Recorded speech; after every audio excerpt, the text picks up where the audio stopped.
ওইটা আমরা জানবো একটু পরে। আগে আমি ভাগবতে যে শ্লোক বলেছি তার সামঞ্জস্য রেখে কথা বলতে হবে।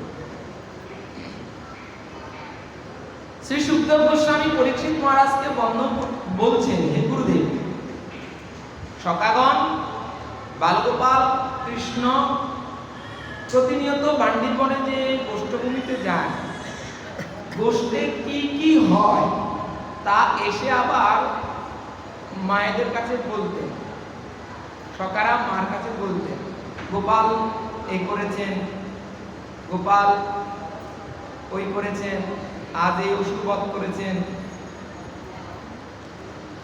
যেদিন অগাসুর বধ করে, পুতনা বকাসুরের কনিষ্ঠ ভ্রাতা হচ্ছেন অগাসুর। পুতনা এবং কে? বকাসুর, এদের কনিষ্ঠ ভাই হচ্ছেন অগাসুর। যেদিন অগাসুর বধ করে তখন শ্রীকৃষ্ণের বয়স 5 বছর ছিল। প্রতিদিনের ঘটনা প্রতিদিন আসি বর্ণন করলেও এই অগাসুর বধের ঘটনা সখারা বর্ণন করেছিলেন 1 বছর পরে,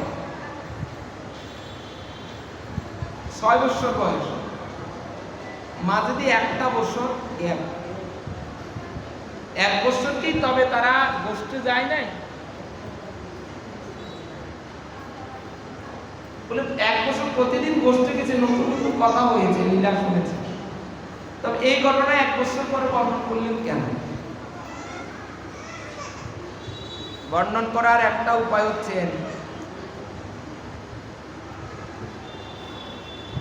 কৃষ্ণলীলা বলতে বলতে সুখদেব গোস্বামী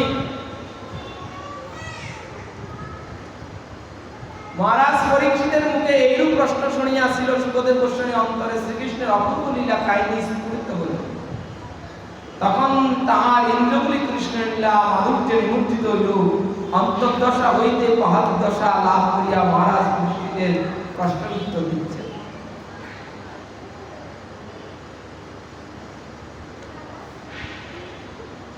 বাছুর সামনে থাকলে গায়ে দুধ দিবে। গাভী মাতা থেকে যখন দুগ্ধ দহন করা হয় তখন বাছুরকে বেঁধে রাখে, নাহলে কিন্তু দুধ। পরীক্ষিত হচ্ছেন বাছুর, সুখদেব গোস্বামী যে গাভী মাতা স্বরূপ, বাছুর আছেন বলে গাভী মাতা তিনি যুক্ত।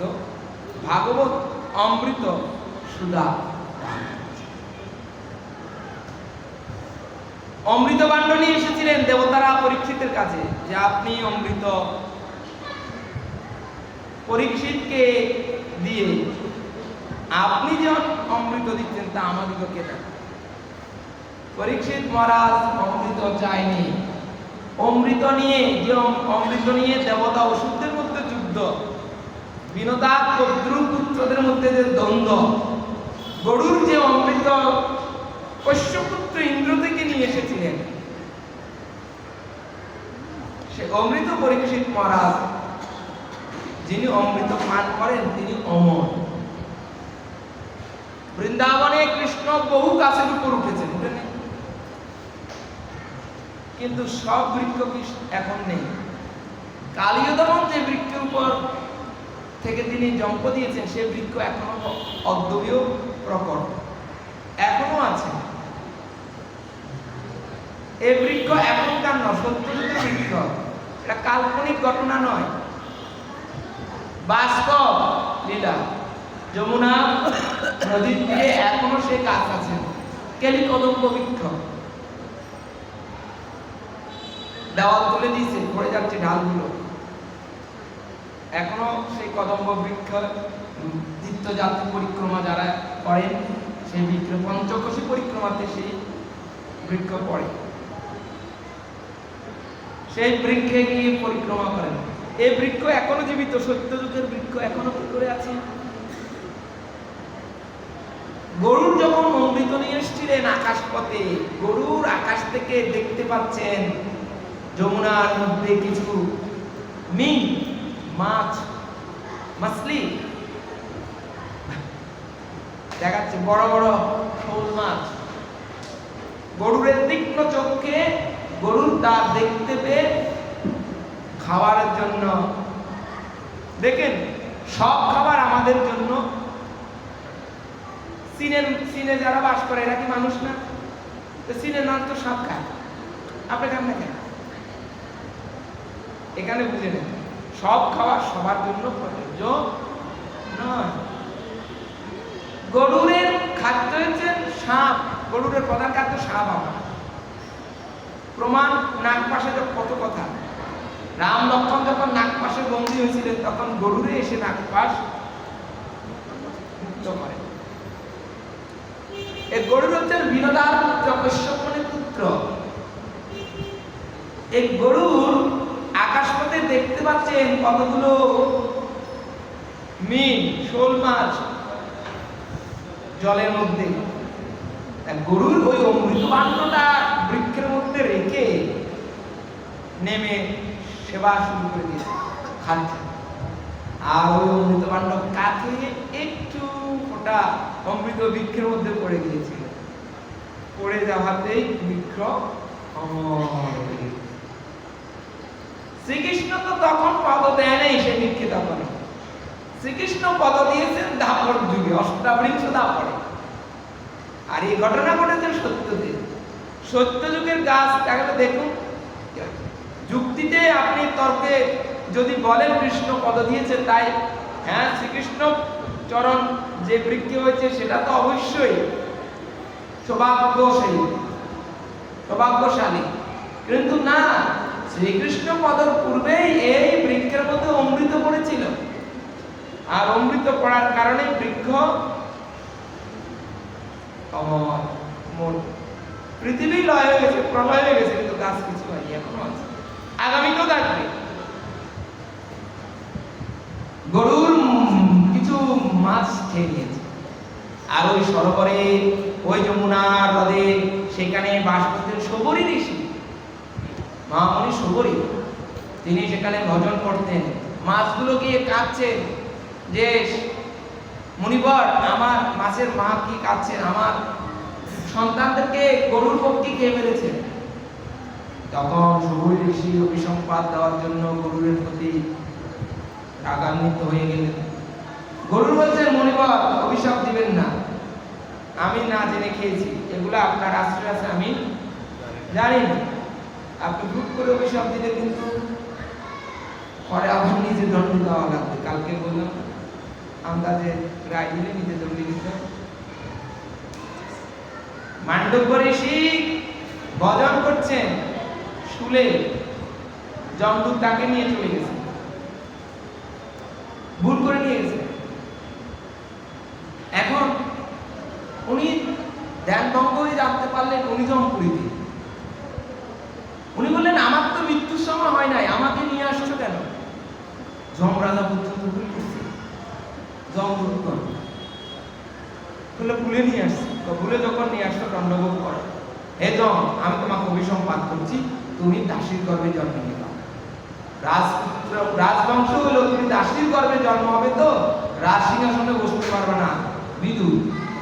বিদুরই হচ্ছেন ধর্মরাজ যম। সে বিদুর কলিকালে শঙ্কর পণ্ডিত মহাপ্রভু তাকে পাশ মনে করিয়া জড়াই ধরতেন। চৈতন্যের অন্তে 19 বলা আছে এই কথাটা, জানি তাই যাই তরজার পরে এই কথাগুলো আসে। একথা কেন বলছি? বলার কারণ হচ্ছে অর্থাৎ অভিশাপ যে দিবেন, কাজ করবেন জানে বুঝি করেন, না হলে উল্টো নিজেকে দণ্ডভোগ করতে। তাই গরুর পক্ষে বলছেন, আমি তো মাছ জেনে খাইনি, না জেনে গেছি, এখন জেনেছি এরা আপনারা, আমি আর খাবো না।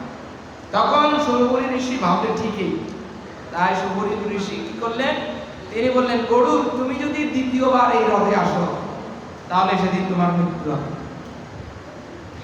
আর এই কথাটা কালীয়নাগ জানতেন, গরুর এখানে আসলে সে মারা যাবে। এই জন্য গরুরের খাদ্য কালীও খেয়ে কালীবাসী হ্রদের ঢুকে দিয়েছে। এই জন্য আর ওখানে গরু যেত না, কারণ গরুর গেলেই ওই যে মারা যাবে।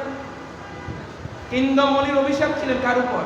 কিন্দম, মহামুনি কিংদমের অভিশাপ ছিলেন পাণ্ডুর উপর, যে পাণ্ডু মুনিবর তিনি কি করছেন, হরিণী রূপে ওনারা দুজনে মুনি পত্নী সঙ্গম করছিলেন।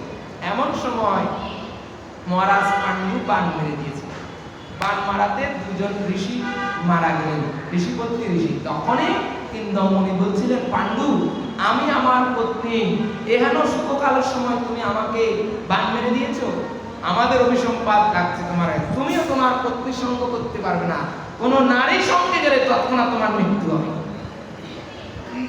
ওই কুন্তি ছিল না মাদ্রি, কুন্তির অবর্তমানে পাণ্ডু একদিন মাদ্রি সঙ্গমে যখন যান সেখানেই পাণ্ডু মরে যায়। এটা হলো মূল কারণ। অর্থাৎ দেখলেন একটা সাথে সামঞ্জস্য কথা। তাই গরুকে বলছেন তুমি যদি এখানে আসো তবে তোমার মৃত্যু। শুনেছি গরুর আর আসবে না, কালিও জানে এখানে গরুর আসবে না। তার কালিও কি করলেন, কালিও জানতো না, কালিওকে জানিয়ে দিচ্ছে নারদ। বলছি শুনো কালিও তুমি এই খাবার খেয়ে নাও। আর কালিও কে ছিল আমরা তো গতকালে একটু শুনেছিলাম, চন্দ্রধ্বজ রাজা। এই কালিও তিনি নারদ মুনির কথা শুনে সে ওই কি করলেন, গরুরের প্রতিদিনের যে খাদ্য সেটা খেয়ে ওই হ্রদে চলে গেলেন। আর গরুর তো সেখানে যেতে পারবে না, গরুর গেলে গরুর মারা যাবে। এভাবে রামায়ণে আরো একটি দৃষ্টান্ত আছে, জানি তাই মনোযোগী হন, ধ্যান দিন, ধ্যান না দিলে পাঠ শুনতে আসছেন, মন দিয়ে পাঠ শুনতে একটু ধ্যান দেন। ব্রহ্মসাপ 60টা টাকা ব্রহ্মসাপ থাকে জানেন। আপনি যদি বলেন কলিকালে ব্রহ্মসাপ নাই, ব্রাহ্মণের তো ক্ষমতা মহাপ্রভু তুলে নিয়ে, তাই ব্রহ্মসাপ দিতে পারবে না, তাই না? কলিকালে ব্রহ্মসাপ নেই। আনন্দে নাচবেন না, একাদশী দিন অন্নের মধ্যে ব্রহ্মসাপ ঢুকে, একাদশী দিন অন্ন খাইলে ব্রহ্মসাপ অটোমেটিক আপনাকে গ্রহণ করতে হবে। বুঝতে পারলেন? আপনি যদি বলেন না ব্রহ্মসাপ তো ধরবেন না, 4 জায়গায় ব্রহ্মসাপ নিরন্তর বাস করে, 4 জায়গায় জেনে যান কোথায়। 4 জায়গায় নিরন্তর থাকে একই সব সময়। 1, স্বামী স্ত্রীর মধ্যে কোলাহল বাঁধালে, ও বিয়ে করেছে, ও বউ নিয়ে ভালো আছে, সুখে আছে, 30% লোক, বাইরের লোক, ঘরের লোক, বাইরের লোক কি করছে, দুজনের মধ্যে ভেজাল লাগাইছে। তৃতীয় পক্ষ ঢুকে, যিনি এই ভেজাল লাগায় ওনাকে ব্রহ্মসাপ ধরে। পরিশ্রান্ত ক্লান্ত, খুব ঘুমের প্রয়োজন না, কোনো ব্যক্তি ঘুমিয়েছে, ঘুমন্ত মানুষকে জাগায় দিলে সেখানেও ব্রহ্মসাপ।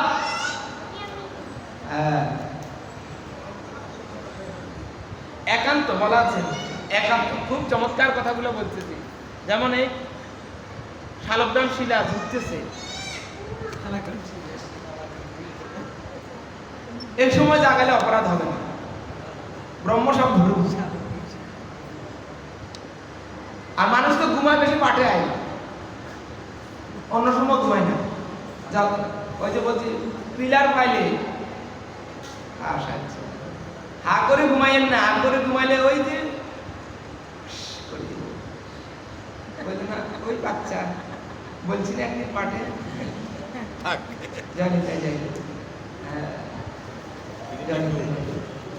হা করে ঘুমাবেন তো কি টিকটিকির পোকা পড়ে, কি অন্য কি পড়ে বল। আর মন্দিরে তো বিভিন্ন পোকার বাসা, কবুতরের বাসা থাকে, টুক করে ছেড়ে দিব আর বলে চলে। হ্যাঁ ঠিক ঠিক, ঘুমাইলে বলতে পারে না, জানি তাই। কত চমৎকার কথাগুলো বল। তাহলে আমরা কয়টা বলছি ব্রহ্মসাপের কথা? 2টো বলছি সবে। 3 নাম্বার ব্রহ্মসাপ কোথায়?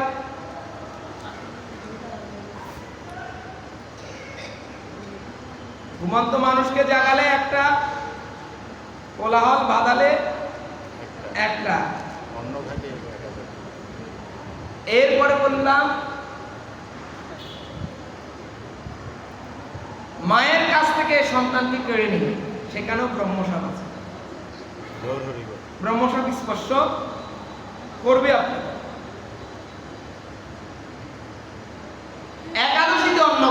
করলে ব্রহ্মসাপ আপনাকে ধরবে। নিরন্তর এগুলোতে ব্রহ্মসাপ থাকে।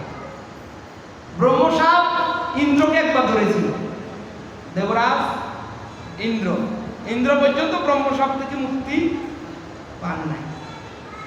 আপনি আমি তো মানুষ, ইন্দ্র পায়নি।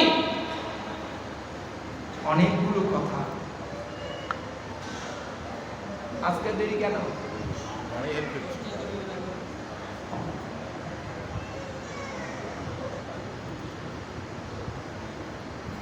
দেবরাজ ইন্দ্র ব্রহ্মসাপ পড়ে গিয়েছেন। ইন্দ্রের ব্রহ্মসাপ 4 জনে ভাগ করে নিয়েছে। এগুলো আমি গল্প বলছি না, শ্রীমদ্ ভাগবতে ইন্দ্রের ব্রহ্মসাপ আছে। দেবগুরুর নাম বৃহস্পতি। বৃহস্পতির অবর্তমানে একবার দেবতারা ত্রিশিরাকে গুরু করেছিলেন। আমি 3টা বলেছি, আরেকটা বলি না। আরেকটা হচ্ছে ভাগবত পাঠে কোলাহল করলে, বাধা সৃষ্টি করলে, কথা বললে, শুনলে, ঘুমাইলেও স্পষ্ট করবে। বুঝতে পারলেন? এখানে গেলে ব্রহ্মসাপ হয়। এই জন্য পাঠে খুব মন দিয়ে পাঠ শুনবেন। যা শুনবেন তাতে আপনার কল্যাণ। যা শুনবেন। দেবরাজ ইন্দ্র তিনি দেবগুরু বৃহস্পতির অবর্তমানে কাকে গুরু করেছিলেন? কার নাম বললাম? ত্রিশিরা। ত্রিশিরার 3টে মাতা। ত্রিশিরার মাতা ছিল আবার রাক্ষস কুলের, বাবা দেবকুলের, মাতা কিন্তু রাক্ষস কুলের। ত্রিশিরাকে গুরু করেছিলেন। গুরু করাতে ও ত্রিশিরা যজ্ঞ করলে মাঝে মাঝে আহুতি দিয়ে দিতেন রাক্ষসদের জন্য। ও মাতৃকুল রাক্ষস।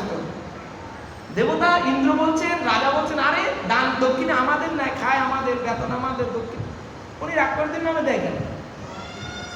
রাগী একদম ত্রিশিরার মাথা 3টা কেটে দিয়েছে। গুরু হত্যা, ব্রহ্ম হত্যা হয়ে গেছে। ব্রহ্ম হত্যা হয়ে গিয়েছে। এই ব্রহ্ম হত্যার ফলে দেবরাজ ইন্দ্রের গায়ে খুশকা দেখা দিয়েছে, জ্বালা পোড়া। ইন্দ্র গিয়ে সরোবরে পদ্মের ডোকার ভিতরে ঢুকে গিয়েছে। স্বর্গরাজ্য অন্ধকার। দেবতারা সকলে মিলে আসলেন পিতামহ ব্রহ্মার কাছে। ব্রহ্মাকে বললেন, হে ব্রহ্মদেব, ইন্দ্রকে রক্ষা করুন। তখন এই ব্রহ্ম হত্যার পাপকে সারভাগ করা হয়ে গেছে। নারী জাতি নিয়েছে, গাছ নিয়েছে, পৃথিবী নিয়েছে, মাটি নিয়েছে, জল। আমি বিস্তারিত গেলাম না, আমি অন্য সময় বলেছিলাম। এই ব্রহ্মহত্যা পাপ ইন্দ্র পর্যন্ত গ্রহণ করেছে। তাহলে ব্রহ্মহত্যা পাপটা আমরা এখানে এখনো কেউ পাইনি, পেয়েছেন নি? কোনো জানি না। ব্রহ্ম পাপ মুক্তি হয়ে যায় যদি আপনি ভাগবত কথা শ্রবণ। পরীক্ষিত ভাগবত কথা শ্রবণ করে ব্রহ্মসাপ থেকে মুক্তি পেয়ে গিয়েছিলেন। অমৃতের কথা প্রসঙ্গে বলেছিলাম কথাগুলো, যে অমৃত পর্যন্ত পরীক্ষিত মহারাজ অ্যাভয়েড করলেন। কিভাবে অমৃতটা ওই গাছ আমার হলো জানতে পারলাম আমরা। আপনি ভাগবতামৃত, এই জন্য ভাগবতামৃত বলা হয়, ভাগবতামৃত শ্রবণ করুন। শ্রবণ করলে পাঠ তো শুনি, ওই ভাগবত তো আমার কিছু করল না, এত পাঠ শুনি, ঠাকুর সেবা করে দূর দে ফেলে দে ঠাকুর। আপনি ভাবছেন কি ঠাকুর সেবা করলে, ভাগবত পাঠ করলে, পাঠ শুনলে কর্মফল আপনাকে ভোগ করতে হবে না? কর্মফল ভোগ করতে হবে। গীতা অর্জুনকে বলছে না, অর্জুন তুমি কর্ম করো, ফল আমি দেবো। নিষ্কাম কর্ম করা, কর্ম করো। আর কর্ম করলে আপনি যে কর্ম, তার ফল আপনাকে ভোগ। আপনি যদি বলেন ভাগবত পাঠ করুন, রাধা মাধব ভাগবত পাঠ করুন, শুনুন, তুমি আমার এই পেটে কর্মফল আপনার। পরীক্ষিত মহারাজ কলিকে তিনি জায়গা দিয়েছিলেন, শেষ পর্যন্ত কলি তাকে বর করেছে। কলিকে জায়গা তিনিই দিয়েছেন সোনার মধ্যে, আর সে কলি পরীক্ষিতকে বর করে দিয়েছে, তাই না? পরীক্ষিতকে কোথায় কোথায় ধরেছেন? সোনার মুকুটে ধরেছেন। সোনার মুকুটে তো ধরছে কথা বললে কিন্তু আবার আপনাকে জেরা করলে ভুল হয়ে যাবে, উত্তর সঠিক আসবে না। সোনার মুকুটে কলি থাকে, এটা ঠিক, স্বর্ণে কলি থাকে। আর পরীক্ষিত রাজা, তার মাথায় মুকুট থাকা দোষের না, কলি আসবে না, পেছিয়ে যাবেন কিন্তু উত্তরে। তাহলে সঠিক সিদ্ধান্ত সেটা নয়। স্বর্ণে কলি ছিল ঠিকই, পরীক্ষিতের মাথায় যে মুকুট ছিল, মুকুটটা পরীক্ষিতের ছিল না, সেটা ছিল সম্রাট জরাসন্ধ। জরাসন্ধ কৃষ্ণ বিদ্বেষী কংসের শ্বশুর। কংসের 2 পত্নী, জরাসন্ধের 2 মেয়েকে কংস বিবাহ করে। আর কংসকে বধ করাতে জরাসন্ধ তখন কৃষ্ণ বিদ্বেষী হয়ে গেছে। মগধ দেশের সম্রাট জরাসন্ধ, জরা নামক ব্যাধ তাকে সৃষ্টি করেন, তার ভীম তাকে বধ করেন, যার 2 দেহ 2 দিকে ছড়িয়ে দিয়েছিলেন, একসাথে হয়ে গেলে আবার জোড়া লেগে যায়, তাই না? দেখেন এই কথা তো জানি না। এই জরাসন্ধের মুকুট নিয়ে এসেছিলেন ভীম। ভীমের ভাই পুত্র হচ্ছেন অভিমন্যু, অভিমন্যুর পুত্র হচ্ছেন পরীক্ষিত। পরীক্ষিত ওই দিন মৃগায়নে আসার সময় নিজের মুকুট না পরে এসে জরাসন্ধের মুকুট পরে এসেছিল। আর জরাসন্ধের মুকুট পরীক্ষিতের মাথায় থাকার কারণে ওই যে ভক্তের দ্রব্যের মধ্যে যেমন ভক্তের কৃপা থাকে, অসাধুর ব্যবহৃত দ্রব্যের মধ্যে অসাধু বস্তু লেগে থাকে। তাই জরাসন্ধের মাথায় ছিল কুবুদ্ধি, কৃষ্ণকে নিয়ে ছট বুদ্ধি। তাই পরীক্ষিতের মাথার মধ্যে সেদিন কুবুদ্ধির উদয় হয়েছেন, কলিবর করেছিলেন। সম্রাট জরাসন্ধের মুকুট তার মাথায় থাকার কারণে তিনি মণি শ্রমিক কৃষিকলায় মরা সাপ দিয়েছিলেন। তাতে তার প্রতি অভিসম্পাত হয়ে গেলেন। 7 দিন পর বিষদত্ত দংশন করুন। পরীক্ষিত খবর শুনে বললেন, ভাগ্য কর্মফল আমাকে ভোগ করতে, এটা কর্মফল। আচ্ছা আপনি একটু দেখেন তো, শ্রী রামচন্দ্র যে বনবাসে যাবেন, রঘুপতি কুল তিলক, একটু ভেবেছেন? আমি আপনাদের কথা বলছি না, আমাদের কথা বলছি। আমরা ভগবানকে বলি, হ্যাঁ এটা নিয়ে আমার ভাগ্যে দিলা ঠাকুর রাধা মাধব, এনি তোমার বিচার। ও পাপে এমন হলো, বলো দয়াময়, বলো দয়াময়, জীবন আমার মোমের বাতি পুড়ে হলো ক্ষয়, একই তোমার বিচার প্রভু, বলো দয়াময়, বলো দয়াময়। আজ কোন অপরাধে জীবনে শাস্তি পেতে হয়, বলো দয়াময়। প্রভু এইটি আমার ভাগ্য কর্ম না। আপনি ভাবেন, আপনি কতদিন কথা বলতে পারেন? সকালে কি খান, বিকালে ভুলে যান। কত জন্মের কথা বলতে পারবেন? শ্রীকৃষ্ণকে বিষ্ণুদেব জিজ্ঞাসা করেছিলেন, হে বাসুদেব, হে কৃষ্ণ, হে যাদব শ্রেষ্ঠ, হে মধুসূদন, হে জনার্দন, হে বিপদ ভঞ্জন, আমি কেন এত কষ্ট পাচ্ছি? 28 দিন সরসজ্জা, জানি তাই, খুব শিক্ষণীয় কথা। বলে আপনি অন্যায় করেছেন? বলে আমি গত 100 জনের কোনো অন্যায় করিনি।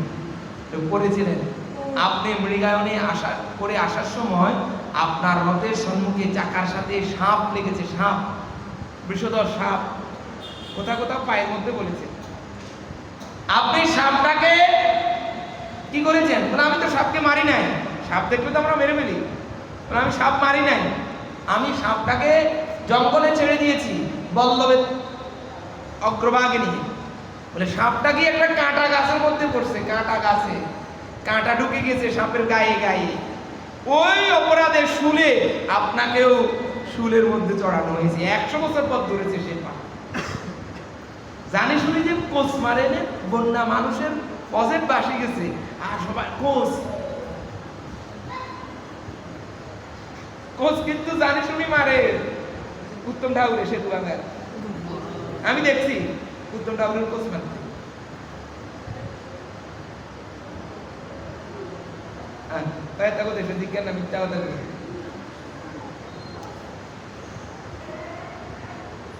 ওটা তো জানি শুনি করে, কোচ মারে। ভীষ্ম তো ইচ্ছাকৃত করেনি, জানি শুনে দেন কোষ মারি দিলেন, তাহলে কি হইব? আপনি সে দণ্ড ভোগ করতেন না, ভোগ করবেন না, করা লাগবে না, লাগবে। অদৃষ্ট খণ্ডানো যায় না। দৃষ্টান্ত দিয়েছেন শ্রীমদ্ ভাগবত। আসুন শুনুন পরীক্ষিতের কেন এ দশা। অদৃষ্ট। কাশীর এক রাজা ছিলেন, অত্যন্ত দানশীল, বিদ্বান, বিজ্ঞ, প্রজাপ্রেমিক, দয়াশীল, সাধু সজ্জন, ব্রাহ্মণের প্রতি খুব শ্রদ্ধাশীল। তেনার কোনো সন্তান ছিলেন না।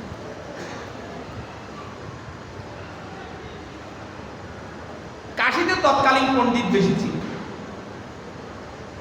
কাশীর পরে মিথিলা, মিথিলার পরে নবদ্বীপ পণ্ডিত।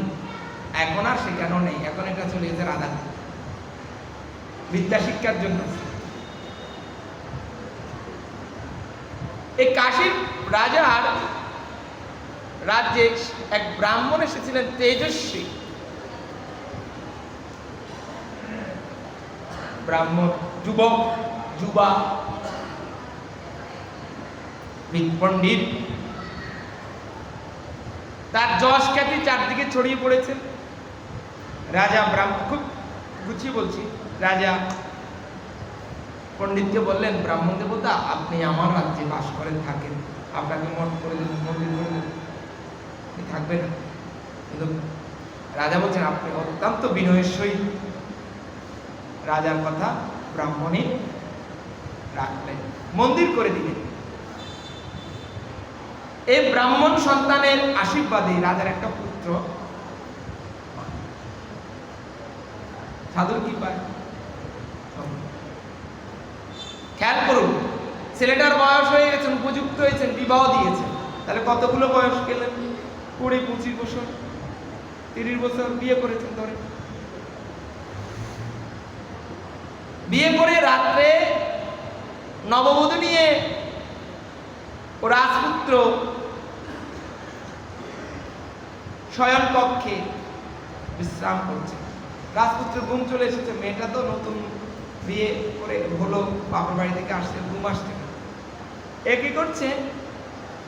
এ ঘরের মধ্যে হাঁটছে কক্ষে, হঠাৎ দেখতে পেল ঘরের মধ্যে খুব আলো, কোনো বাতি জ্বলছে না, এত আলো কোত্থেকে? বিছানার তলায় খুব আলো দেখা। উঠিয়ে দেখে বিছানার নিচে একটা হীরের তরবারি, হীরের খচিত তরবারি, হীরে খুব ধারালো, হীরে দিয়ে কাজ কাটে, দেখলে খুব ভারী। এভাবে করছে না, হাত থেকে ফসকে গিয়ে তরবারিটা রাজপুত্র গলার উপরে দিয়ে চলে গেছে। বাসর রাত্রে বর মরে গেছে। ও কি মেরেছে? ওই মারে নেই, হাত থেকে পড়ে গেছে তো, ভারী ধারালো তো। আপনার হাত থেকে যদি দা পড়ে, আপনার পায়ে পড়লে সেখানে আঙুল কেটে যায়। এ তো গলায় চলে গেছে। জয় নিতাই। খুব মন দিয়ে শুনেন, মন দিয়ে শুনতেন তো, যে সাউন্ডবক্সের সাথে বসছে, এর মনে মনে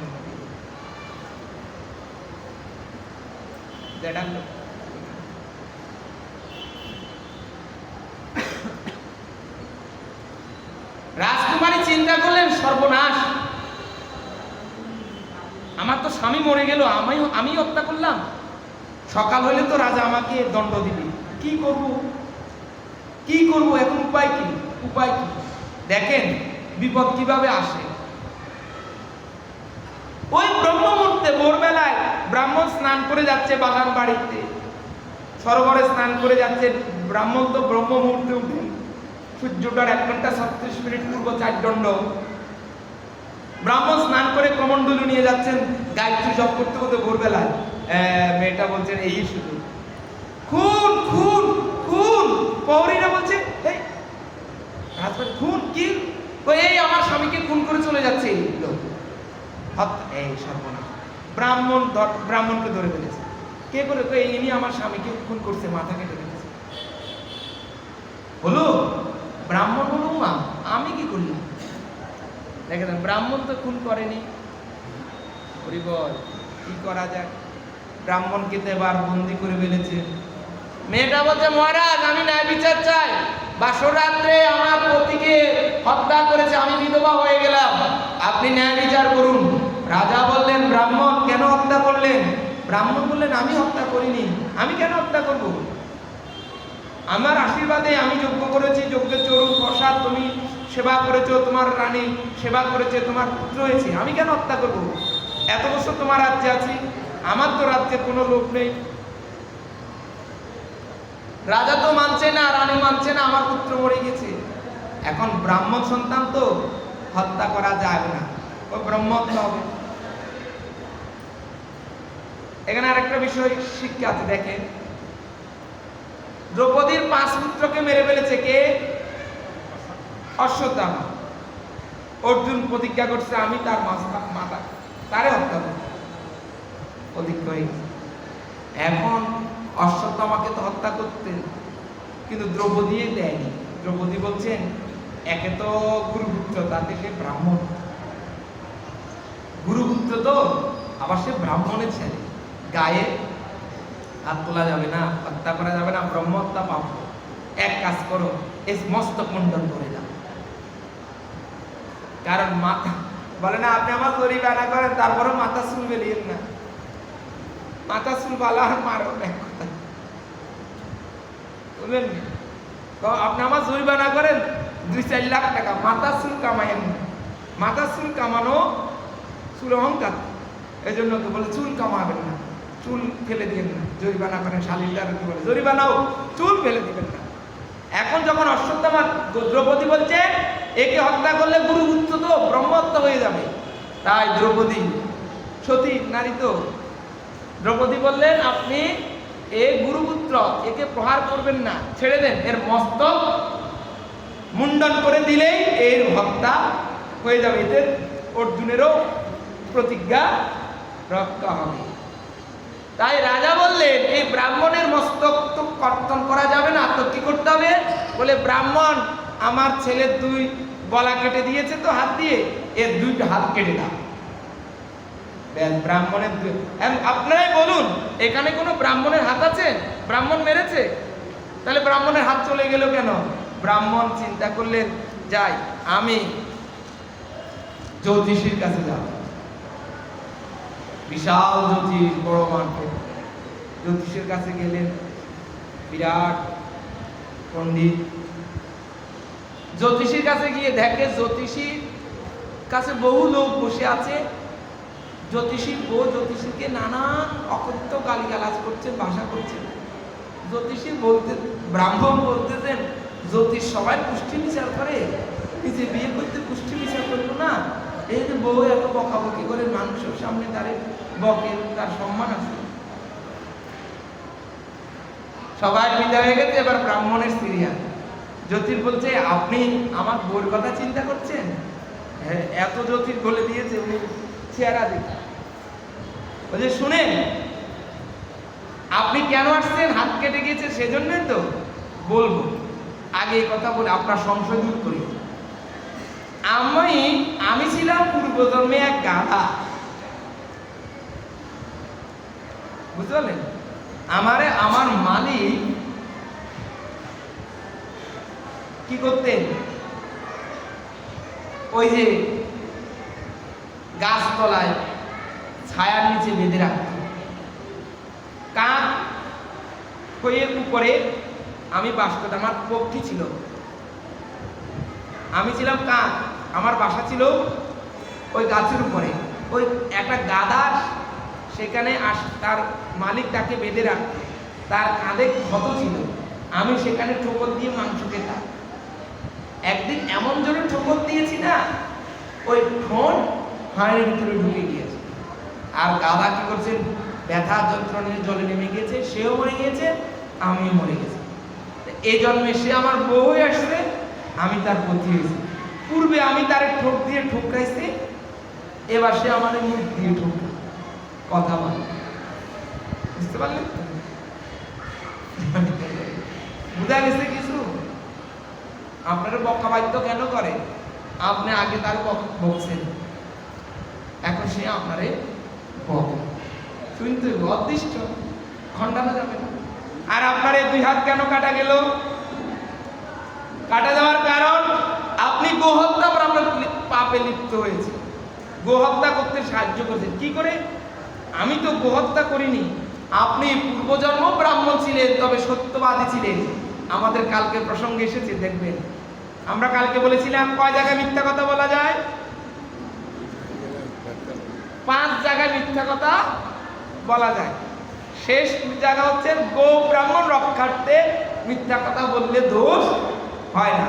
এক কসাই এক গরু বলি করছেন, বধ করছেন, গোমাতা ছুটে গিয়েছেন, ছুটে চলে যাচ্ছে, তো যাওয়ার সময় ব্রাহ্মণের সামনে দিয়ে গিয়েছিল। কসাই জিজ্ঞাসা করছিল, এখানে কি কোনো গরু গিয়েছেন? ব্রাহ্মণ বলে, আমি তো মিথ্যা কথা বলি না। এখন আমি মিথ্যা কথা বলি না, যদি সত্য বলি গরু মরে যাবে, আর যদি মিথ্যা বলি তাহলে আমার পাপ হবে। তাই ব্রাহ্মণের সত্য বলে নাই, মিথ্যা বলতে যায়নি, চুপ করে রয়েছে, হাত দিয়ে দেখাইছিলেন, এই পথ দিয়ে গিয়েছে, হাত দিয়ে দেখাইছে তো 2 হাত, এজন্য 2 হাত চলে গিয়েছে। গোহত্যা পাপ ধরেছে তার। গোহত্যা করলে পাপ হবে তা না, গোহত্যা পাপে যে লিপ্ত হয়, মোটা টাকা পাওয়ার লোভে ওই সময় গরু বিক্রি করবেন, হত্যা হলে আপনাকেও ভোগ করতে হবে দণ্ড। সোজা হিসাব। আপনি মোটা টাকা দান পাওয়ার জন্য ওই সময় বিক্রি করবেন, বুঝতে পেরেছেন তো? না আসুক, ওই সময় দামও করবে, বিক্রি করবেন, ওই সময় বিক্রি করবেন। আর গোহত্যা হবে, গরুর গায়ে যতগুলা পশম আছে তত বছর কাল পর্যন্ত রৌরব নরকে বাস করতে হবে। গোহত্যা, গরুর মধ্যে 33 কোটি দেবতার বাস, গোমাতার মধ্যে। লক্ষ্মী আসেনি, গরুকে অবহেলা করেছিল প্রথমে, সবাই লক্ষ্মী দেখেছেন, সব দেব দেবতা চলে গেছে, একমাত্র আমি বাকি, সবাই লাস্টে আসছে। ব্রহ্মা বলে, এখন আর জায়গা নাই, চলে যাও।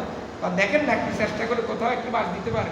ব্রহ্মা কথা, গোবরে থাকো, গোবরে কেউ ঢুকে না, লক্ষ্মী গিয়ে গোবরে ঢুকছে।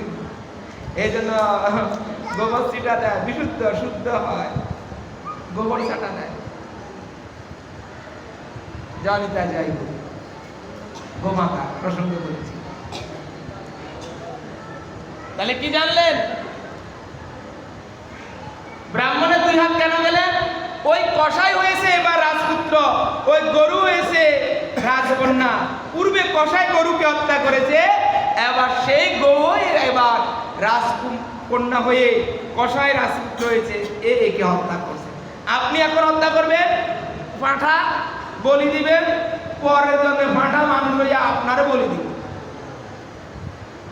সাবধান, কলিকালে 5টা জিনিস নিষেধ: অশ্বমেধং গোবাদম্বং, পত্রবলেকং দেবরসদুৎপত্তি, কলপঞ্চ বিবর্জয়েৎ। ব্রহ্মবর্ত পুরাণে কৃষ্ণ জন্মখণ্ডে 185 নম্বর পৃষ্ঠা 8 নম্বর শ্লোক। কলিকালে 5টা কাজ করবে না। চৈতন্য চরিতামৃতে মধ্যলীলা সপ্তদশ, আদিলীলা সপ্তদশও আছে। কি কি? অশ্বমেধযোগ্য, গোমেধযোগ্য, সন্ন্যাস, দেবর দ্বারা উৎপাদন, পিতামাতা মারা গেলে শ্রাদ্ধে আমিষ, এগুলো বর্জন। কাজীকে মহাপ্রভু বলেছিলেন, কাজী যখন মহাপ্রভুকে বলছিলেন কাজী উদ্ধারে, যে কাজী তুমি গোবধ করো কেন? দুগ্ধ যিনি দান করে তিনি মাতা, পালনকর্তা, বৃষভ, পিতার সমান, তোমরা হত্যা করো কেন? কাজী বলে, তোমার যেমন রয়েছে কেতাব, তোমার যেমন রয়েছে পুরাণ, তেমন রয়েছে আমার কেতাবও পুরাণ। কাজী বলছে, তোমার যেমন পুরাণ আছে, আমার কেতাব পুরাণে উল্লেখ আছে আমার গোবধ। মহাপ্রভু সেখানে বিরোধিতা করেনি, আপনারা দেখবেন কাজী, ওইটা ওনার ধর্ম। কাজী উল্টো মহাপ্রভুকে বলেছিলেন, নিমাই, নিমাই আর কাজী মামা ভাগিনার সম্পর্ক। কাজী তো কীর্তনের মৃদঙ্গ ভাঙিয়ে দিয়েছিলেন ভয়ে।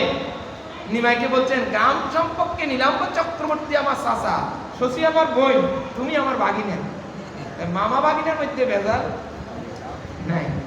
তাই শুনো, তুমি যে আমাকে বললে গোবধ, তোমার ধর্মেও তো অশ্ববধ গোবধ বলি দেয়, বলি দেন না, বলি দেয় বাংলাদেশে। আর চট্টগ্রামে মনসা পূজার দিন হাজার হাজার বলি পড়ে, সব কটা ফাটা হইল করে। ফাটার কি ঘুমছে, আমি চট্টগ্রামে যাইতেও পাঠ করতে, বাবা এটা চট্টগ্রাম থেকে, আবার এটার এরকম পোষা পশু অপসা অপরাধ। আমি বুঝতেছি না, মানুষ অধপতন আমাদের তো এই কারণে হচ্ছে, জানি না।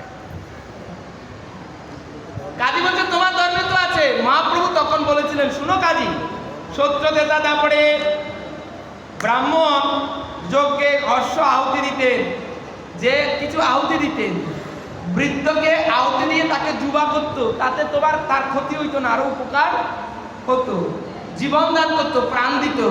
কলিকালে ওই সে শক্তি নাই কোনো ব্রাহ্মণে, তাই কলিকালে গোবধ নাই বিধানে, কলিকালে ওই সমস্ত শক্তি কারো ব্রাহ্মণের কাছে নেই, তাই কলিকালে এইসব বলি নিষেধ। হ্যাঁ বলি আছে, বলি কোনটা? কাম ক্রোধ লোভ মোহ মদয়বী মানস। বৈষ্ণব পদকর্তা প্রেম ভক্তির মাধব নরোত্তম দাস ঠাকুর তিনি বলছেন, কাম ক্রোধ লোভ মোহ মদয়বী মানস আপনয়া অনাস্থানে টানে। আমার ওই সনমন ফিরে যেন অন্তজন সুপতবি হত নাই জানে, না দেখি তার নলেশ যত দেখি সব ক্লেশ, অনাথ কাথরতেই কান্দে না লইল শতমত অসতে মদিল চিত তুহা পায়ে না করনু আস। নরোত্তম দাসে কয় দেখি শুনি লাগে ভয় তরাইয়া লবণ। আসেন আরেকটু বলি এ সম্পর্কে। লক্ষ্মীপুর থেকে আমার ফোন দিচ্ছে এক কাপড় ব্যবসায়ী, ওনার শাশুড়ি ফোন দিচ্ছে, উনি দেয়নি। পাঠকর্তা আমাদের জামাই একটা মানুষ করছে, নাতি হইলে জোড়া ফাটা দিই। বাবা কি করতাম এখন? ওই শাশুড়ি তো পাঠটা শুনে এগুলা তো অপরাধ, এখন আমি কি করবো? জামাই তো মানুষ করছে, জামাই মানুষ করছে বাচ্চার মতো, জামাই জানে না কারেন্টের সকেটে হাত দিলে শর্ট খাবে, মরবে, তাই বলে কি দিবেন না?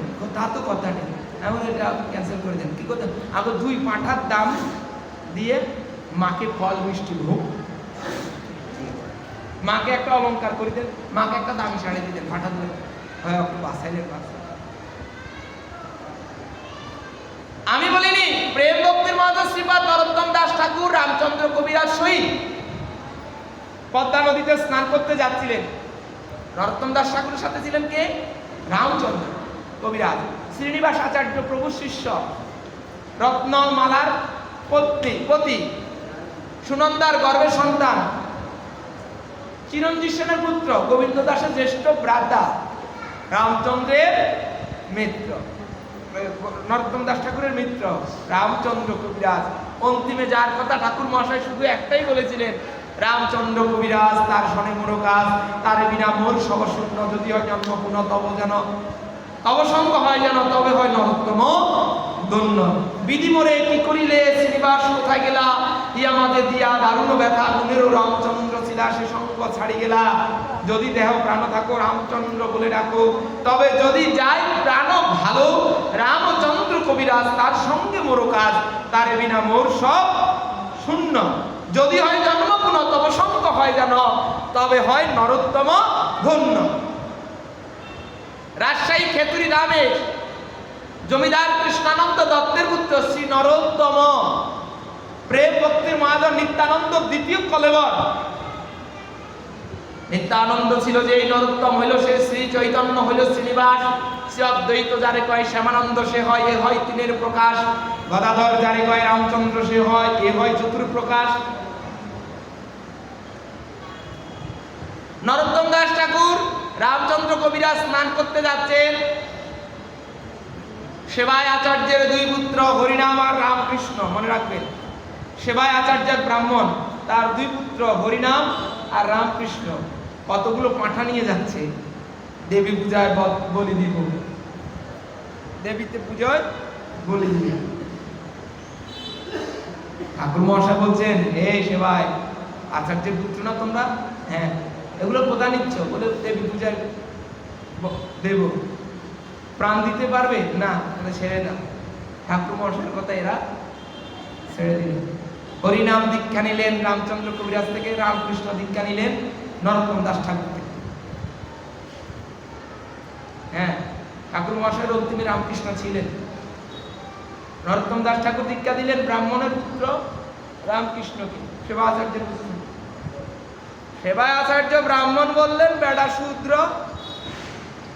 নরোত্তম দাস ঠাকুর তো শূদ্র না কি ওই ভাষায়? না না, বৈষ্ণবের তো কোনো শূদ্র বিচার নেই। যে বৈষ্ণবকে শূদ্র বিচার করবে, যে বৈষ্ণবের জাতিবুদ্ধি বিচার করে, কুটি কল্পকাল নরকে মতে, বৈষ্ণবের জাতিবুদ্ধি বিচার করতে নাই। সাধুর কোনো, আমাদের সকলের একটাই স্বরূপ, জীবের স্বরূপ জীব কৃষ্ণ নিত্য দাস। এইসব টাইটেল দিয়ে কি চৌধুরী, আচার্য, ব্যানার্জি, এই সেই, পাল, দাস, কর্মকার, লোয়া, কুন্ডু, মুন্ডু কিচ্ছু আসবে না। জীবের স্বরূপে জীব কৃষ্ণ নিত্য দাস। এই অভিমান যতক্ষণ পর্যন্ত এইটা আসবে না, আমি দাস তুমি প্রভু, এই আসতে বেরিয়ে তবেই কৃপা। নরোত্তম দাস ঠাকুর দীক্ষা দিলেন কেন? সেবায় আচার্য বললেন আমি ব্রাহ্মণ, দীক্ষা দিয়েছে শূদ্র, আমার ছেলেদের শালিশ ডাকবেন বিরাট। রাত্রে বেলায় দেবী ভবানী প্রকট হয়ে বললেন, সেবায় এতদিন বোধ করে যত পাপ করেছো, অন্যায় করেছো, অপরাধ কামিয়েছো, মুক্তি যদি পেতে যাও নরোত্তমের চরণে দাস কর দাও, শিষ্যত্ব গ্রহণ করো। দেবী প্রকট হয়েছে রাত্রে। সেবায় আচার্য রাত্রে ভীত হয়ে পরের দিন সপরিবারে এসে নরোত্তম দাস ঠাকুর থেকে কৃষ্ণ মন্ত্র দীক্ষা গ্রহণ করে।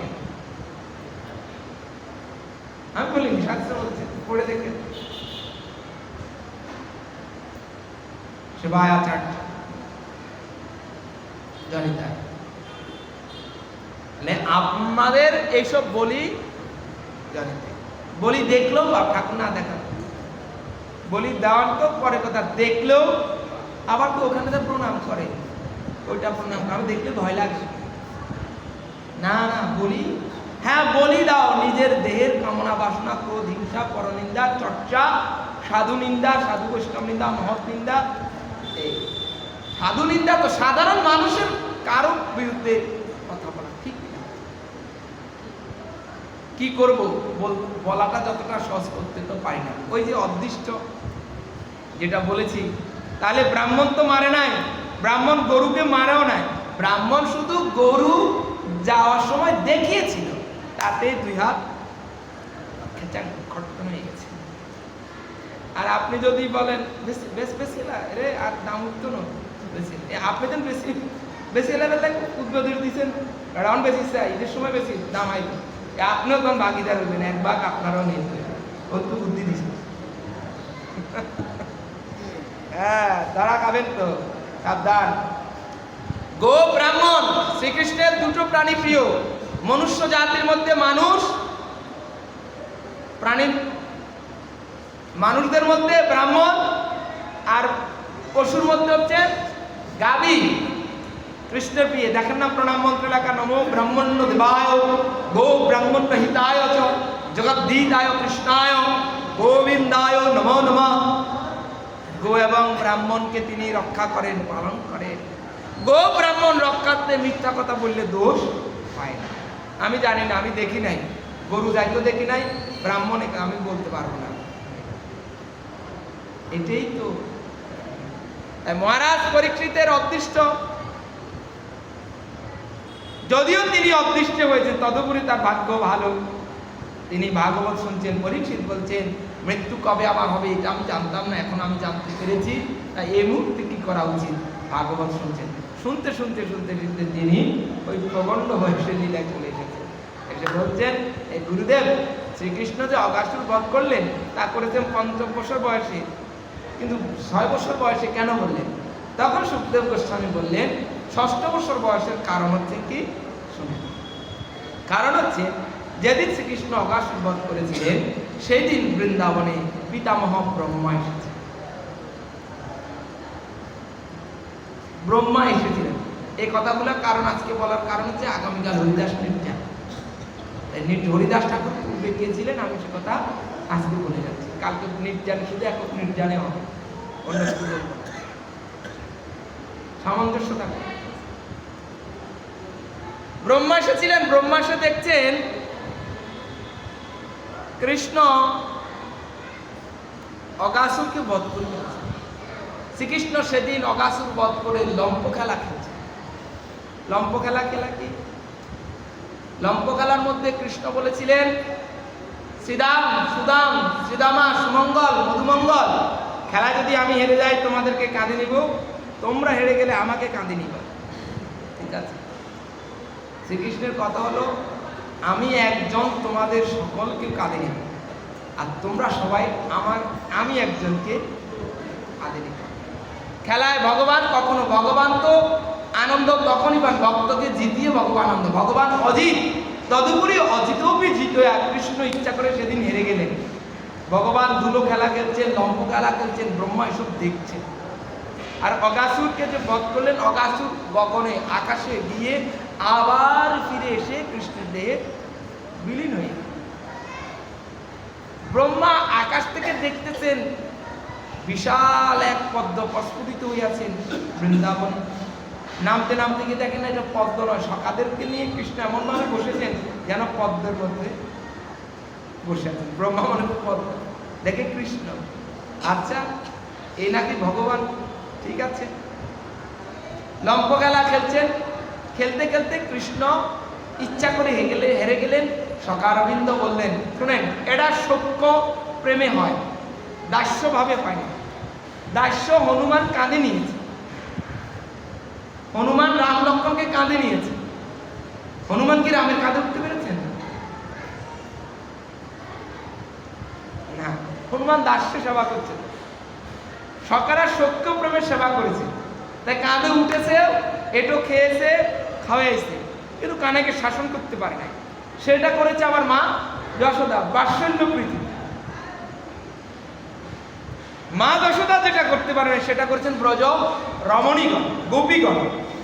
ব্রজ গোপীগণ যা করেনি সেটা করেছেন বৃন্দাবনেশ্বরী শ্রী রাধা। সর্বশ্রেষ্ঠ কান্তা ভাব, সর্বশ্রেষ্ঠ সাধ্য সাধন তত্ত্ব গোদাবরী তীরে যায় রামানন্দ সংবাদে।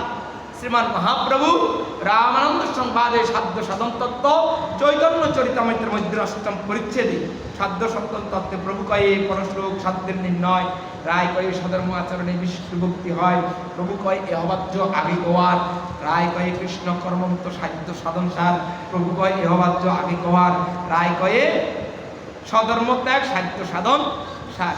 আমি সাধ্য সাধন বলতে যাচ্ছি না। সেখানে গিয়ে কান্তা প্রেম সর্বশ্রেষ্ঠ জয়নিতাই। শ্রীকৃষ্ণ সকাত, এখন সকারা তো হেরে গেলেন না, সকারা জিতে গেছেন। এখন কানাইকে বলছে কানাই কাঁদে নাও, আমাদেরকে কাঁদে নাও। শ্রীরামকে কৃষ্ণ কাঁদে নিয়েছে, শ্রীরামকে কাঁদে নিয়েছে, তো শ্রীরামের চরণ কৃষ্ণ এভাবে ধরে আছে, শ্রীরাম যেন পড়ে না যায়, কাঁধে এভাবে ধরে আছেন। ভক্তের ধুলা ভগবান মাখছেন, ভক্তের চরণ ভগবানের বুকে। মৃগমণির চরণ চিহ্ন বিষ্ণুর, জানিতেন চিরদিন কারো সমান নাই যায়, গানের মধ্যে এই কথাটা আছে। গোবিন্দের চিহ্নে পদচিহ্ন আছে। ভৃগুমণি, ব্রহ্মা বিষ্ণু শিবের মধ্যে কে শ্রেষ্ঠ পরীক্ষা করতে গেলেন ভৃগু। হ্যাঁ, তখন এই ভৃগু যখন বিষ্ণুকে পদাঘাত করলেন, বিষ্ণু বললেন হায় আমার এই কঠিন হৃদয় আপনার কোমল পদ আঘাত আপনি। তখনই ভগবান বলছেন হে মুনিবর, আপনি কৃপা করেছেন আমাকে, আপনার এই চরণ চিহ্ন আমার বুকে। এই যে গোপাল সেবা করেন, গোপালের বুকের মধ্যে একটা পদচিহ্ন আছে, জানেন কেন? জানে না। এটা কদিন এই গুজব উঠেছে, ভগবানের গায়ে বুকের চিহ্ন। সেবা করেন বলতেও পারত না, কি সেবা করে এটা জানি না। হ্যাঁ ফেসবুকে ছিল এটা, এসব উঠছে তো। আমরা তখন প্রশান্তিতে ছিলাম, প্রশান্তির মহিলারা চলে আসছে, গোপালের গায়ে বুকে চিহ্ন, হায় হায় বাসে উঠছে, এ খবরও নাই। গোপাল সেবা করে, গোপাল ওই আমি একটা পাঠে বলেছিলাম, খুব ভাইরাল হয়ে গেছিল মাইজির 12 গোপালের, এটা অনুপম দা ওই সনাতন মিডিয়াতে না কোথাও ওই পেজে ছিল, ভীষণ ভাইরাল হয়ে গেছে। 12টা গোপাল সেবা করে মাইজির এক মহিলা, 12টা, কোনোটা চোখ নাই, কোনোটার হাত নাই, কোনোটা মাথা ভাঙা, কোনোটা এদিকে এদিকে। লাল শালু একটা পরনে আছে কোন রকম, লাল শালু আছে যেন ভাগ্য, নইলে গোপাল অল্প বয়সে কপিল ভরি ফেলেছে। আমি হচ্ছে অল্প বয়সে সন্ন্যাস হয়ে গেছে। গোপালের যে বয়স, এই বয়সে তো সন্ন্যাস হয় না, কিন্তু এই গোপাল সন্ন্যাস নিয়ে নিয়েছে, কপিল লাল শালু করে যাচ্ছে। সাবধান, গোপাল খুব কঠিন সেবা। এখন সে বিগ্রহ, গৃহস্থ কোন রকমে বিগ্রহ সেবা দিয়ে না আসাটাই, প্রথমে আগ্রহ, পরে বিগ্রহ, ফলে গলগ্রহ, আরে ফলে গলায়। যারা নিচে তো বিপদ হয়েছে, নেন নাই যারা, নাম নিয়েন না সামনে, চিত্রপট সেবা করেন। আমি এটা আপনাদেরকে ভালো একটা উপদেশ বলবো না, জানালাম ব্যক্তি, শুধু আমার না, আমি বিভিন্ন, আমি দামাদিতেও দেখছি সাধু বাবা ভজন কুটিতে কোনো সিংহাসন কিছু নেই, ভজন করতেছে, নামে করছে শেষ। নামাচার্য হরিদাস ঠাকুর কোনো বিগ্রহ সেবা করেনি, নাম করেছে, নাম নামই অবেদ, নাম করেছেন নামই শ্রীকৃষ্ণ চৈতন্য, নাম নামই অবেদ। ঠাকুর রামচন্দ্র বলেছেন না, নামের শক্তি কথা ধরে, নামের বাবা অদ্বৈত, নাম শ্রীকৃষ্ণ চৈতন্য, নাম নামই তবে, নাম সত্যনারায়ণ, নাম করো, নামই আপনাকে তারণ করবে। আপনি নামকে আশ্রয় করুন, নাম আপনাকে ধরে রাখবে।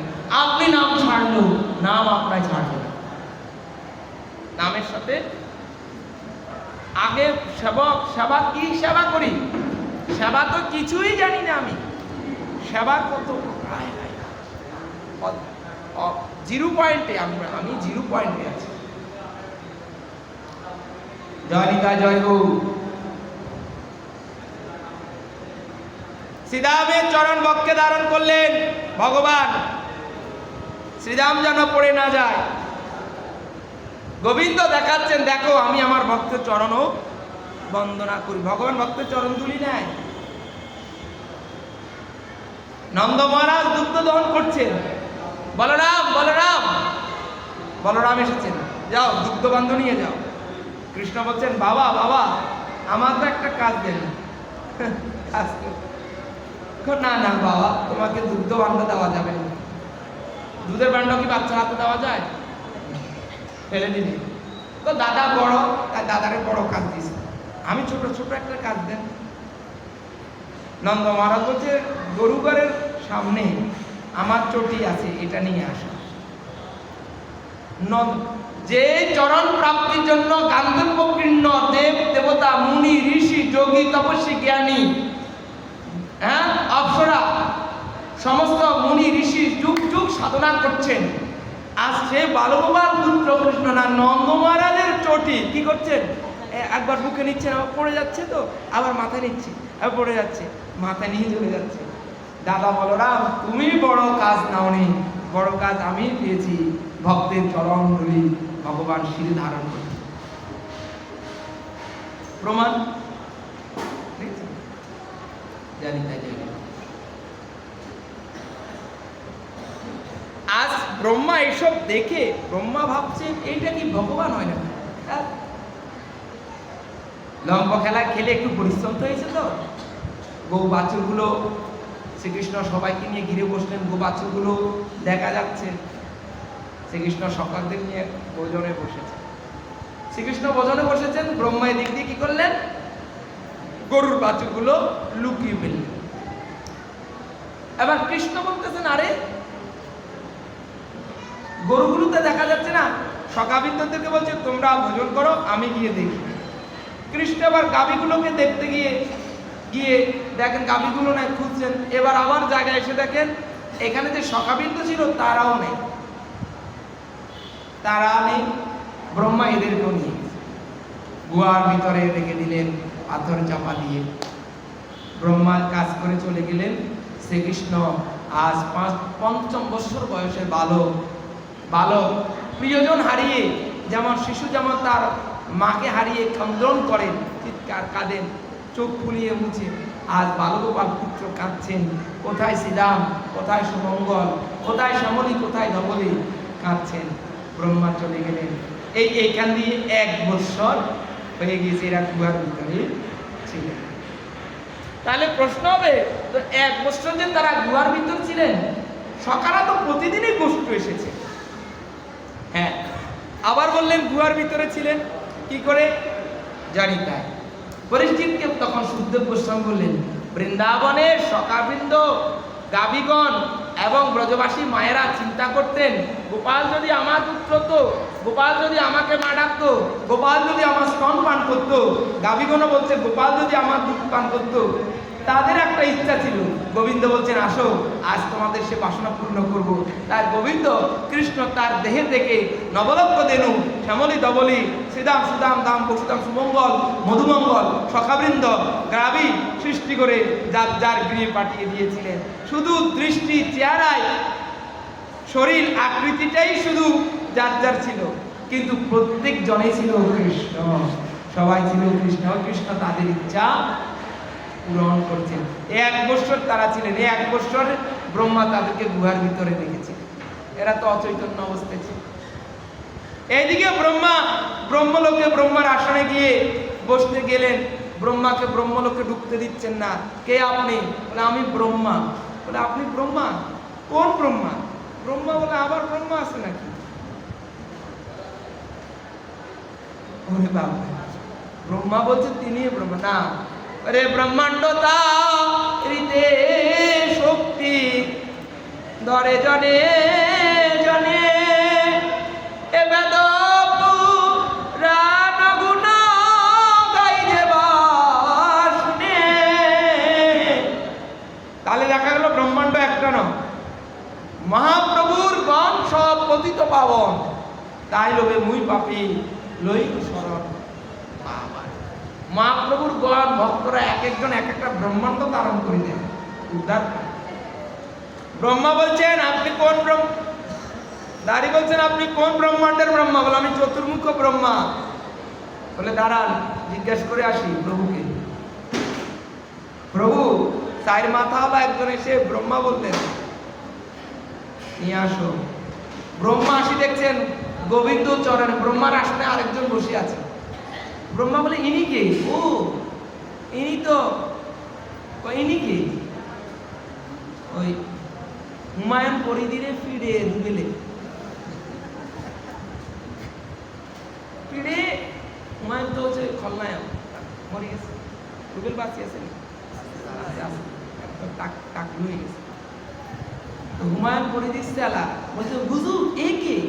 ইনি তোর হুজুরের হুজুর। আপনারা যে ফিরে তিনি কি? ইনি তোর হুজুরের হুজুর। বাপেরও বাপ। ব্রহ্মা বলতেছেন আরে আমার আসনে ইনি কে? ব্রহ্মা তো জানে না আমার উপরে আরো আছে। ব্রহ্মা ব্রহ্মত্ব অভিমানে কৃষ্ণকে চিনতে পারে। ব্রহ্মা দেখছেন আমি যাকে বৃন্দাবনে পরীক্ষা করতে গেছি ইনি সেই কৃষ্ণ, ইনি যাদব শ্রেষ্ঠ, মধুসূদন, জনার্দন, কেশব, মাধব, দীনবন্ধু, দীননাথ, জনার্দন, পতিত পাবন হরি, ইনি কাঙালের ঈশ্বর। ব্রহ্মা বললেন প্রভু যে ব্রহ্মত্ব অভিমানে তোমাকে চেনা যায় না, সেই ব্রহ্মত্ব ফল আমার চাই না। তো কি করো? কীট পতঙ্গ পশু পাখি যা করল কমলাখি নহতির গুলমলতা কর গোষ্ঠলীলাতে নহতৃণ গুলম লতা করো আমার পশু পাখি করি জনম দাও মধুমাসি বৃন্দাবনে। ব্রহ্মা বলছেন হে প্রভু, হে কৃষ্ণ, হে নাথ, যে ব্রহ্মত্ব অভিমানে তোমাকে চেনা যায় না সে ব্রহ্মত্ব পদ আমার চাই না।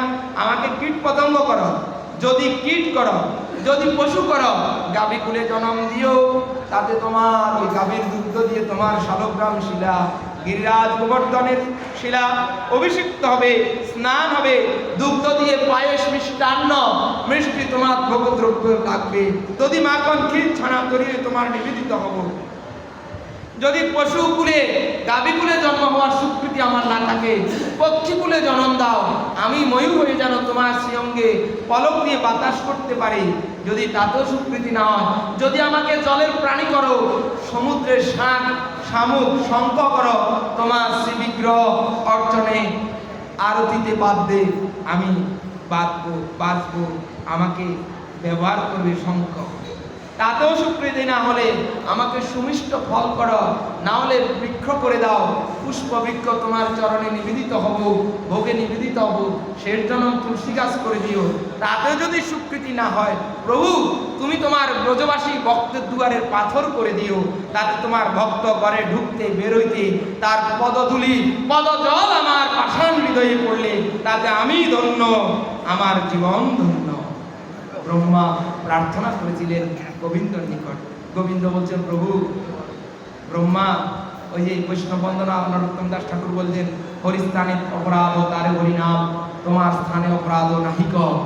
এরা হরিস্থানে অপরাধ করলে হরি ক্ষমা করে, কিন্তু সাধুর চরণে অপরাধ করলে সাধু ক্ষমা না করলে কোনোদিন ক্ষমা হয় না। তাই হে ব্রহ্মা, তুমি আমাকে কষ্ট দিয়েছো, দুঃখ দিয়েছো না, আমি সেটা নিইনি, তুমি শরণাপন্ন হয়েছো, ক্ষমা করে দিয়েছি, কিন্তু অবলাজি গোবৎস এবং আমার সখাবিন্দকে হরণ করে তুমি যে অপরাধ করেছো, দণ্ড শাস্তি তোমায় পেতে হবে, আগামী জন্মে তোমায় যবনে জন্ম নিতে হবে। যাও, কলিকালে তুমি হবে হরিদাস।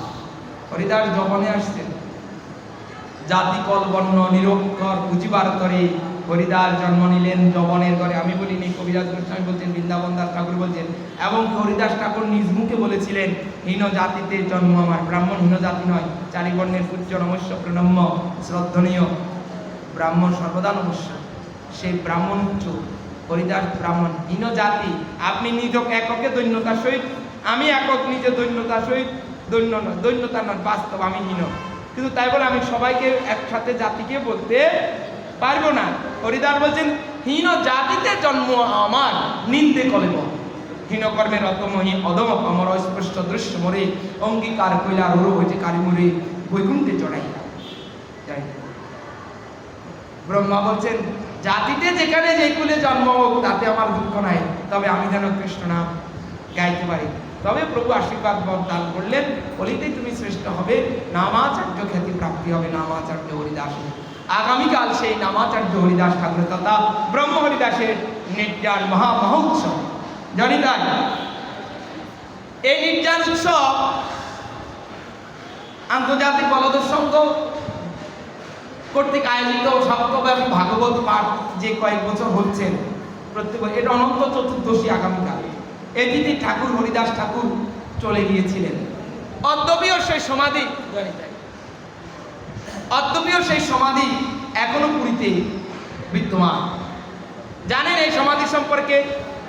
এই সমাধি খ্রিস্টানরা কিনে নিয়ে যাচ্ছিল, এখানে হোটেল করবে। পুরীর সমুদ্রের পাশে হোটেলের তো প্রচুর চাহিদা, খ্রিস্টানরা নিয়ে যাচ্ছিলেন। তৎকালীন এখনো সমাধিটা আছেন সমাজবাড়ির আন্ডারে। রাধারমন চরণ দাস বাবাজি মহারাজ কলকাতার রানী, ওনার শিষ্য ছিলেন বাবাজি মহারাজ। রাধারমন দেব তখন প্রকট ছিলেন না, অপ্রকটে চলে গিয়েছিলেন। খ্রিস্টানরা এটা নিয়ে যাচ্ছে, এখানে হোটেল করবে। তখন সেবকরা বেশি দামে পয়সায়, দেখেন গা সমনি বাজারে শ্মশান যদি হয়, বাপদাদা শ্মশান, বাবা 20 লাখ টাকা, বাবা আমরা ভক্তি করি শ্মশানে এক শ্মশান না শ্মশান দিব।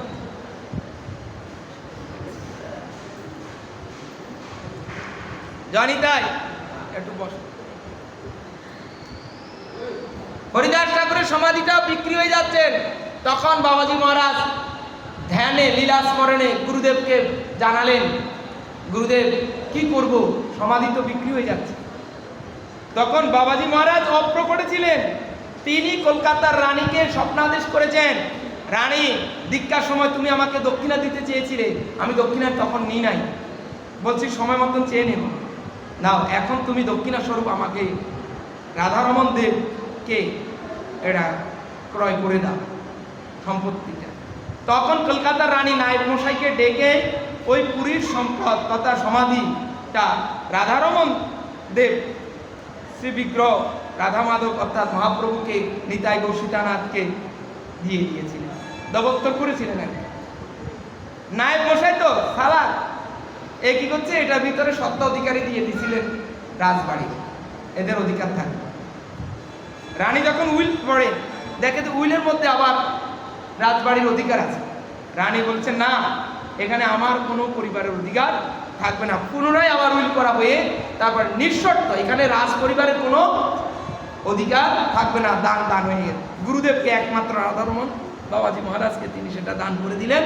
আর সেই কারণে আদৌ ভজনি তাই গৌর রাধে শ্যাম জপ হরে কৃষ্ণ হরে রাম ভজনি তাই গৌর রাধে শ্যাম ভজনি তাই, এভাবে সারা দিন রাত 24 ঘন্টা ওখানে ভজনি তাই গৌর রাধে শ্যাম হরে কৃষ্ণ হরে রাম 24 ঘন্টা অনিশি সেখানে এই নাম এখনো অদ্যবীয়। বর্তমান মন্ত্র তো এখন আছেন, এর আগের মন্ত্র ছিল নটরা, এদের একটু সত্যবতী মন্ত্র।